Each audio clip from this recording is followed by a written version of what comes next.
એક વખત શ્રીહરિ આણંદ પાસેના સામરખા ગામે પધાર્યા હતા. ગામમાં એક પગી હતા. એમને એની થોડી જમીનમાં આંબાની વાડી કરી રાખી હતી. એ વર્ષે એણે પેલી શાંખની 4-5 ગાડા કેરીઓ પકવી રાખી હતી. મનમાં સંકલ્પ કરી રાખ્યો હતો કે મારી વાડીની કેરી સૌપ્રથમ મારે શ્રીજી અને સંતોને જમાડવી. ગામમાં શ્રીહરિ ઘોડેસવાર થઈને નીસરા. એટલે એણે કોઈને પૂછ્યું કે આ જાય છે તે કોણ છે?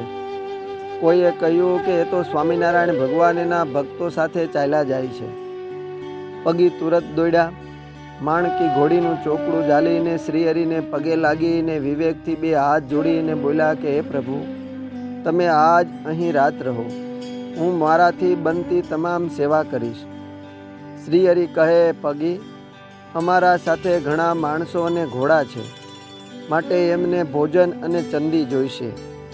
આવું મહારાજનું વચન સાંભળીને પગી બોલ્યા કે મહારાજ, ધરબલીમાં ધાન છે અને માટલીમાં મઠ છે. બાપાના પ્રતાપથી અન્નના ઢગના ઢગ છે. એમ શુરવીરતા અને ખુમારીવાળી વાણી સાંભળીને શ્રીહરિ અતિ રાજી થઈ ગયા. શ્રીહરિએ પગી અને સૌ ભક્તોને પોતાના ખેતરમાં ઉતારો કરાયો. શ્રીહરિએ પોતાના ભક્તનો ભાવ અને એની આર્થિક પરિસ્થિતિ જાણીને સૌ ઘોડેસવારોને ભલામણ કરી કે આ બાજરી ભરેલી કોઠી છે એને આડી પાડશો નહીં. કોઠીના હાણેથી કાઢીને સૌને ચંદી દેજો, અને આ માટલીમાં મઠ છે તે કાઢીને દેજો. મહારાજના કહેવા પ્રમાણે સૌએ વિવેક કર્યો. શ્રીહરિના ઐશ્વર્ય પ્રતાપે સંઘના સૌ ઘોડા અને બળદોને ખાણ આપ્યું.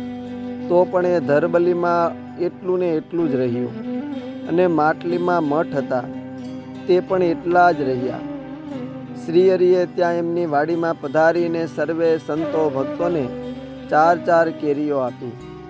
પોતે પણ પગીના ભલા માટે ત્યાં જ 5 કેરીઓ જીમ્યા.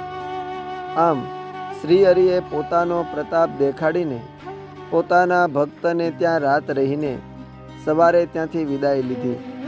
અસ્તુ. જય સ્વામિનારાયણ. સદ્ગુરુ શ્રી અદ્ભુતાનંદ સ્વામીની વાતોમાંથી.